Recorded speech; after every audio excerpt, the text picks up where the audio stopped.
playing peekaboo with infants and toddlers.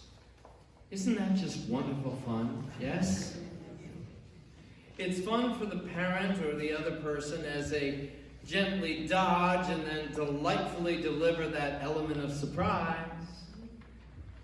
It's fun for the wee little human as they discover that sudden surprises don't necessarily mean impending doom. It's kind of fun. It further forges a faithful bond of love and trust. And it's formative. It's formative in terms of perception and figuring life out. What was seen? What was hidden? Why the quick back and forth between shrouding and revealing? Peekaboo is wonderful fun. In this morning's story from Matthew's Gospel, God is playing a sublime game of peekaboo with Jesus' disciples.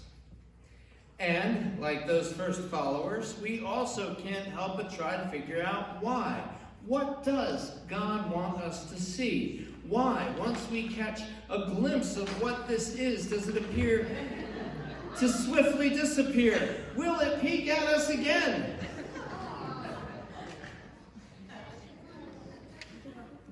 According to the Gospel, this sublime peekaboo happened several days after Jesus plainly told all of the disciples about the terrible suffering to come upon him. We know the story. We know why. We know how it turned out. But step into those first century disciples' sandals. Try to imagine the shock of having your hopes for a powerful and a divinely led world revolution just dashed with that terrible news. Even when directly given every reason to radically hold on to hope in the face of suffering, the big picture was not yet in view for them.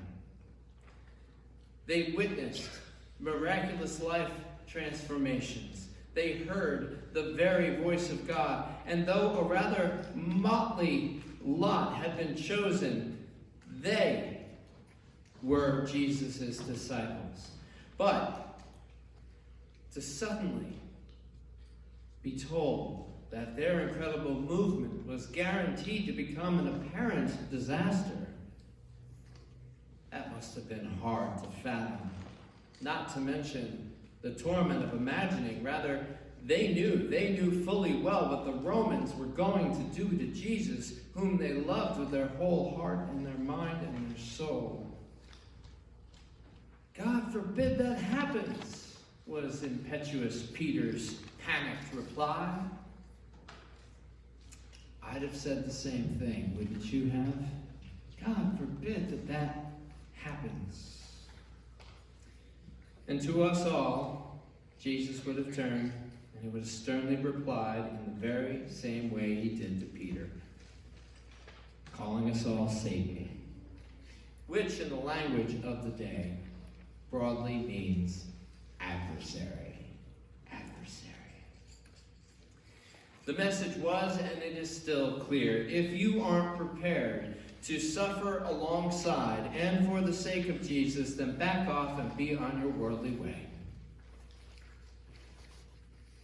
Now, given all this drama, it was a good idea to then go on a head and heart-clearing hike. Have you ever done this in the middle of a crisis? Just gone out to, some place where you can just breathe. I know every time that I have done so, it just amazes me how much freer my breathing becomes and how much calmer and clearer and forward-focused that my thinking becomes. So Jesus took Peter along with brothers James and John, whom Jesus interestingly had nicknamed the Sons of Thunder. He took them up the tallest mountaintop in all of Israel, Mount Hermon. Now, I think it's important to pause just a moment to reflect on why this was the location that Jesus chose for that head and heart clearing hike? Scholars suggest there are two primary reasons. First, it was the tallest mountaintop in Israel, and you are looking at a picture of it. As such, in the worldview of that time and place, it was considered to be in closer proximity to God. I think we still do this just a little bit, don't we? The higher we are, the closer we feel we are to heaven. Yet we know today that heaven is a spiritual realm and thus not actually subject to our worldly measurements. But this was not necessarily the thinking in that day. Perhaps more importantly, the second reason that this was the location chosen is that in Old Testament times, this was once the home to many, many worshipers of the false god Baal. It's where Moses and Joshua defeated the giants of Baal, and where later on, apparently, I didn't know this until this week, this is apparently where David bested Goliath.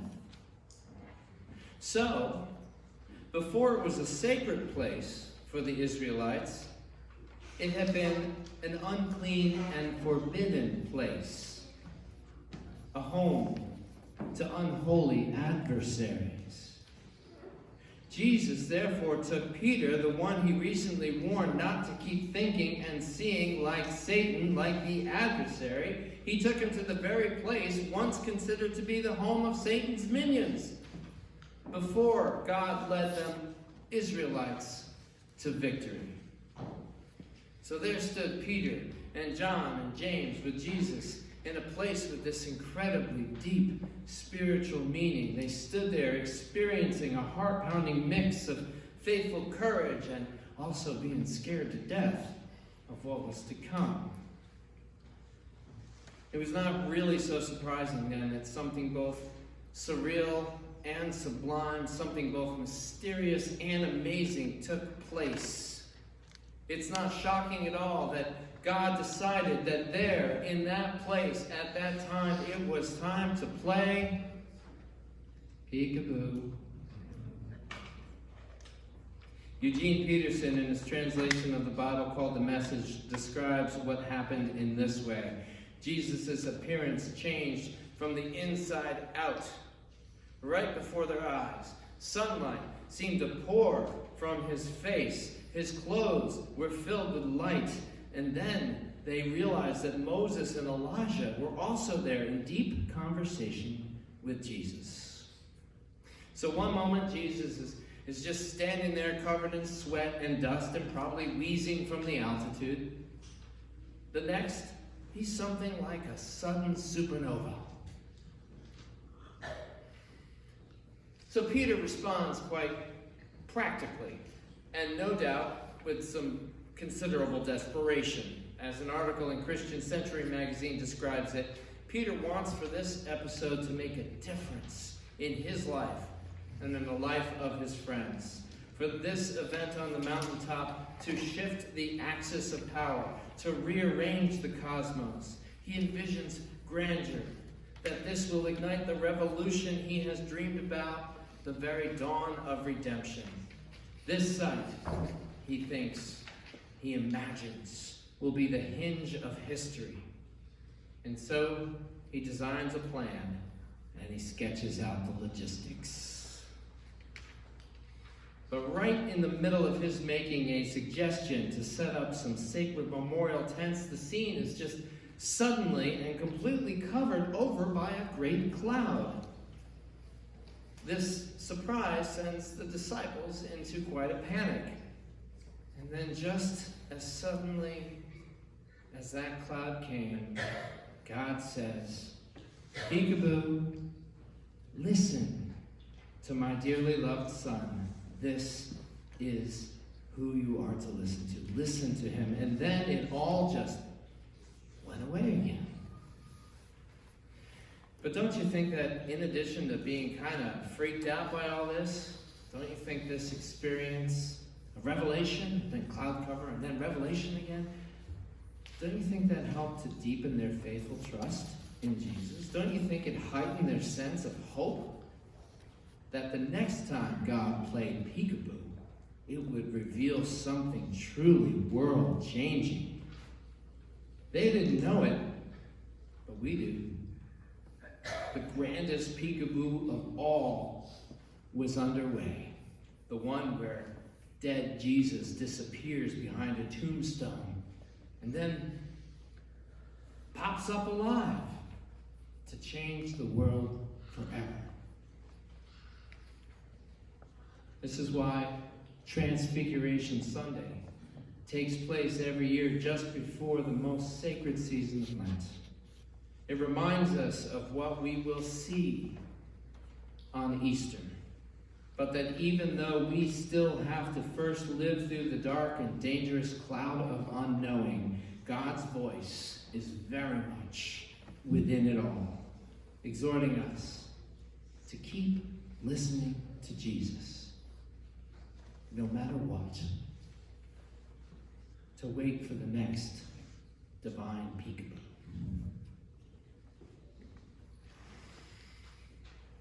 Have you ever wondered why it isn't called Transformation Sunday? Anybody? I wonder every year. And I know the answer, but I still wonder every year. Why not use the way that word? It's far more common than saying transfiguration. Has anybody used the word transfiguration in this past week? Right? But I think I've got it mostly figured out. See, to transform something is to greatly change its appearance and its form. I like to think about how we at various times want to transform ourselves, right? And we do so through such things as new hair and clothing styles, by gaining muscle mass, by losing excess fat and such. My current favorite example of transformation happens to be seeing Joe Girardi in the Phillies uniform. Right there. Just making sure you're still paying attention. Jesus was momentarily transformed there atop Mount Hermon. But ultimately, this display was to reveal that the suffering servant of all humankind was fundamentally going to be fully converted into the Savior of the world. Transfiguration then has more to do with being changed inside and out into something, into someone completely different. I can, for example, transform the way I look in all sorts of ways. Whether I'm wearing a traditional clerical robe or a rainbow-colored suit doesn't ultimately matter all that much. What matters is that I absolutely trust and believe that God is transfiguring me and transfiguring all of your hearts into people not lost to sin, but who are saved by the love of Jesus Christ. That we are a people of transfiguration.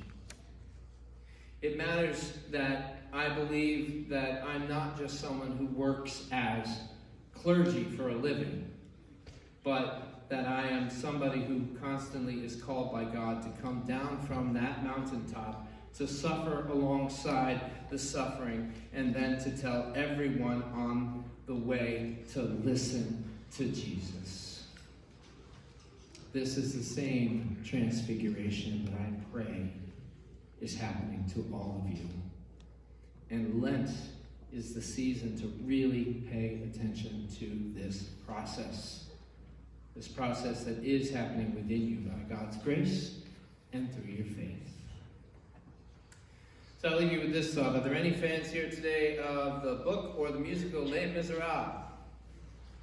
All right. Oh, hey, yes. That was enthusiastic right there.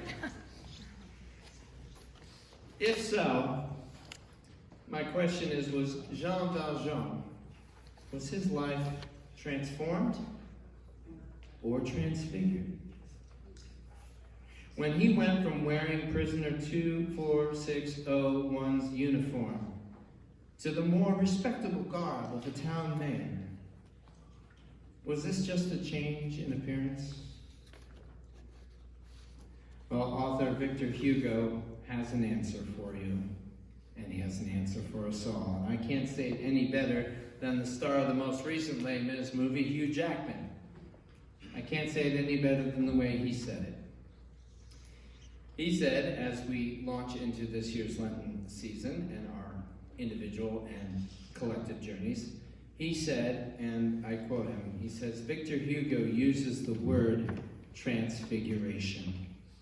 It's even more than a transformation because he becomes more God-like. It's a religious, it is a spiritual change. It's something that happens from within, and to me, it is one of the most beautiful journeys ever written. I'm so jealous of that guy. He can sing, he can dance, he can be the Wolverine.